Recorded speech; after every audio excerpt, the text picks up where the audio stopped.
Ce shiur dédié pour la leçon de l'âme de Eli Dahan ben Mas'ouda Zichron Levracha. Une histoire que raconte le Rav Chizkiyahu Mishkovsky, c'est un des rabbanim assez influents à Bnei Brak, très proche du Rav Chaim Kanevsky. Il raconte donc cette histoire-là qui s'est passée il y a quelques dizaines d'années en Amérique. Un Talmid Chacham, un jeune homme de yeshiva, très érudit, très bon élève, se marie avec une fille de très bonne famille, de très grands rabbins américains. Et donc il y a le mariage, et il y a les Sheva Brachot, et donc les 7 jours du festin, tout ça. Et le Shabbat Ratan, tout le monde parle, les rabbanim parlent, etc. Et il y a le grand-père qui est là, qui lui est non religieux, le grand-père du garçon. Il y a une petite kippa comme ça, blanche, vous savez, comme le mariage, sans barbe, rasé de près, etc. Non religieux, mais bon. Il entend tous les beaux discours sur son petit-fils, tout ça, et évidemment il est touché, puis à un moment, très bizarrement, il dit « je veux aussi prendre la parole ». Bon, tout le monde écoute, qu'est-ce qu'il va dire? Et il dit voilà, sachez que, vous savez que je ne suis pas religieux. Mon père, avant la guerre, était en Europe. Il a étudié dans un Talmud Torah. C'était un enfant terrible, un cancre à l'école. Toutes les combines et trucs qu'il pouvait faire, il les a fait.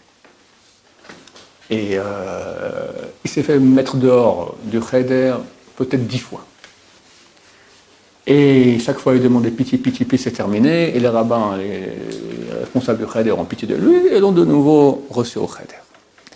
Et un jour, il a eu une idée terrible. Il a ouvert le Echal, le Sefer Torah. Il a ouvert le Sefer Torah et il l'a caché quelque part. Et à la place, il a mis une chèvre vivante dedans. Il a refermé. Si demain matin, il va ouvrir la Torah, la chèvre va sauter sur le type. Ça sera une bonne blague. Toute la salle rigole, veulent écouter la suite de l'histoire. Effectivement, ce fut le cas, et là, les responsables du Cheder ont dit, là, c'est terminé, dehors, raus. Ça va pas.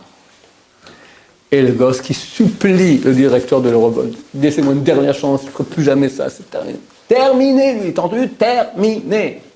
Dehors. Je vous en supplie, je vous promets. Vous me laissez dehors. Vous savez ce qui se passe dehors, vous savez comme moi. Il y a plein de gens qui viennent on est avant la Seconde Guerre mondiale, plein de gens qui viennent non religieux. Vous voulez que mes enfants deviennent non religieux, qui se marient avec des non-juifs. Vous serez vous responsable. Il parle comme un adulte, le type. Le rabbin, il a peur. Et ben, tu sais quoi, je vais appeler le rabbin de la ville et lui va trancher.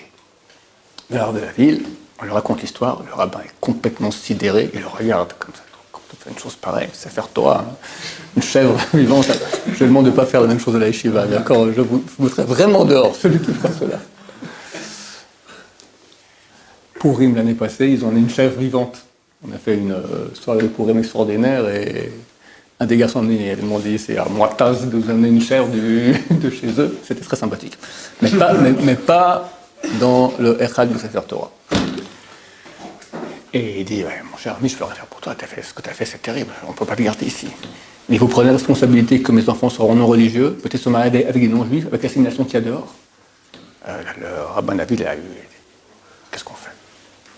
Bon, il se concerte avec le rabbin, on laisse encore une dernière chance. Ok, dernière chance, mais c'est la dernière chance, t'as compris? Dernière. Et il le reçoit de nouveau.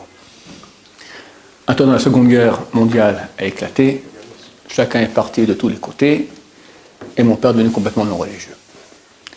Et moi, je suis en Amérique, j'ai vécu dans une école non juive en Amérique, et je rencontrais là-bas Christy, non juive, blonde, yeux bleus, sympathique. Et un beau jour, j'ai dit à mon papa, voilà, Christy et moi, on va se marier. Là, mon père m'a raconté cette histoire-là.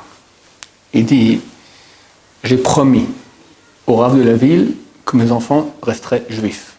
Je ne me mariais pas avec des non-juifs. Pour ça, ils m'ont repris. Je ne suis pas un type bien. Je n'ai pas fait la Torah, j'ai tout quitté. Je demande au moins que cette promesse que j'ai faite au rabbin de la ville, tu la respectes. Le type raconte, j'ai respecté et je l'ai quitté. C'est très difficile, mais je l'ai quitté. Aujourd'hui, je vois Baruch Hashem, j'ai un petit-fils qui est un grand Talmid Chacham, se marie, et je suis très ému que grâce à cela, Baruch Hashem, on est resté dans le monde juif.